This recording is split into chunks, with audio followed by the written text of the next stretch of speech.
Washington's Secret Six, the spy ring that won the Revolutionary War. In September of 1776, a 20-year-old lieutenant colonel, disguised as a schoolteacher, stood beneath the British gallows in New York. His name, Nathan Hale. He had volunteered to spy for the Continental Army. No training and no network, and he was caught almost immediately.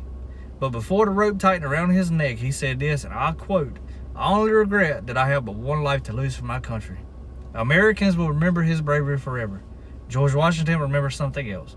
Courage wasn't enough to win a war. Intelligence was." Hale's death taught Washington a brutal truth.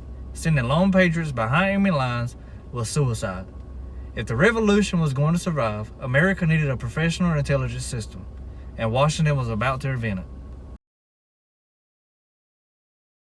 By 1778, the British controlled New York City, the most important location in North America. It wasn't just a city, it was British military headquarters, the Royal Navy's main port, supply depot, and communication hub with London. Every campaign began there, and Washington had no idea what the enemy was planning. He constantly lost the initiative because British generals always seemed to be one step ahead. But Washington understood something most generals of the 1700s didn't at the time. Battles were decided before they were fought. And he didn't need more soldiers, he needed information, troop movements, supply routes, naval departures, and political plans. But soldiers couldn't spy effectively. They stood out instantly. Washington needed civilians living normal lives inside the British system. So he turned to a young officer he trusted more than almost anyone else, Major Benjamin Talmadge. Benjamin Talmadge was the architect of the culper ring. And he wasn't just an officer, he was educated at Yale, analytical, organized, and most importantly, from Long Island himself. He personally knew people still living under British occupation. Washington gave him freedom to build a network of his own. Talmadge created something revolutionary. Not a hero spy, a cell-based intelligence network. No one would know the entire operation, because if they was captured, they couldn't betray the others. This concept is still used by intelligence agencies today. Talmadge recruited childhood friends he trusted completely, and these ordinary civilians became the culper ring.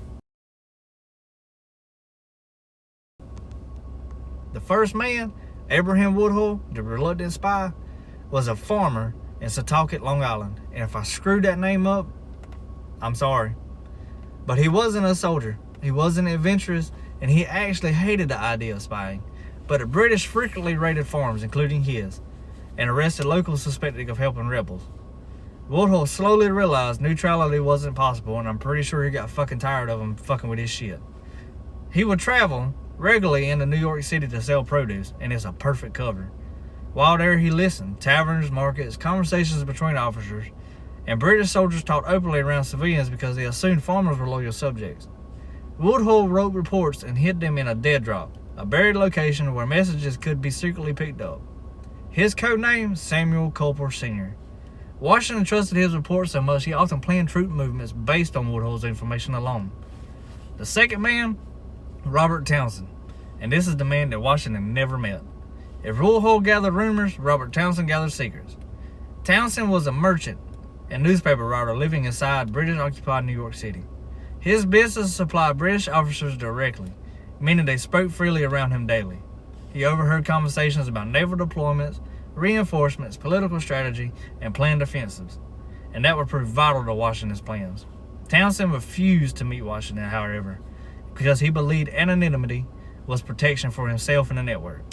Washington didn't even know his real name. He only knew him as Samuel Culper Jr., and that's what he would write on his information he would send in. Historians today consider Townsend one of the most valuable spies in American history. The next person on the list is not a man but a female, but her system was genius at the time. Her name is Anna Strong. Communication was the most dangerous part of espionage. If couriers were caught carrying messages, the entire ring collapsed. Anna Strong created a solution so simple the British never suspected it: laundry. She hung a black petticoat on her clothesline to signal a courier had arrived. A handkerchief positions indicated the exact meeting location.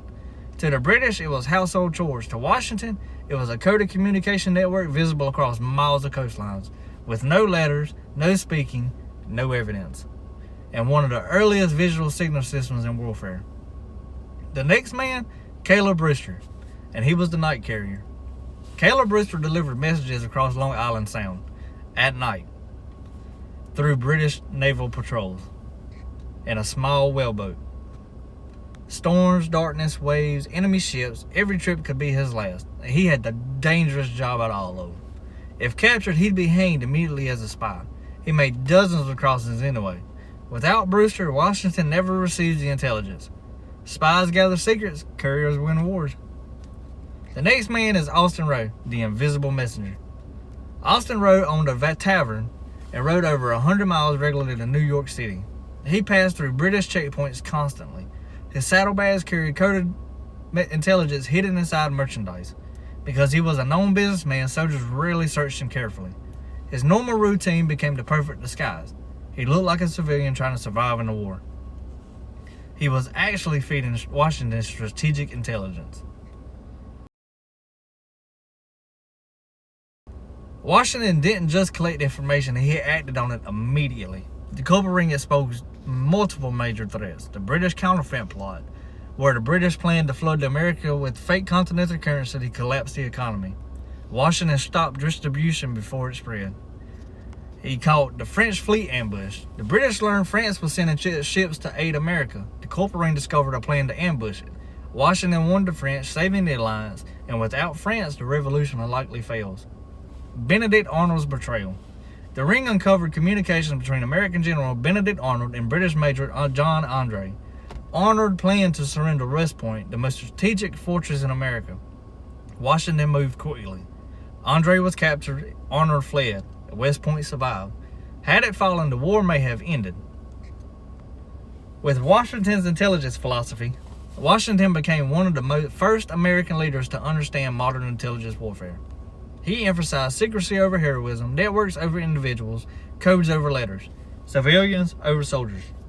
He even funded invisible ink research and numerical code books, replacing names with numbers. Example, Washington equals 711. Me personally, I would have dubbed him 001, but that's just me. But this prevented captured messages from revealing identities. Washington personally read spy reports before sleeping each night. He relied on intelligence as much as battlefield tactics. After the war ended, no celebrations, no medals, and most Americans never knew their names, because revealing spies would expose methods future enemies could exploit. Their identities remained hidden for nearly a century and a half, and they went back to farming, to business, and taking care of the family and house chores and all that shit.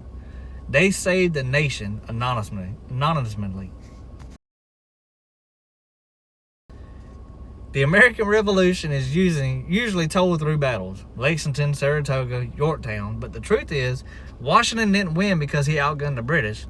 He won because he outinformed them. The war for independence wasn't just fought with muskets and cannons, it was fought with inks, codes, and laundry hanging in the wind.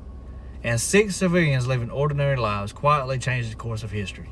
In conclusion, before the OSS, in June 13, 1942, we had the culper ring, aka Washington's Secret Six. But history always remembers the generals, but sometimes the people who save a country are the ones nobody ever notices. Follow, like, subscribe for more Forgotten History.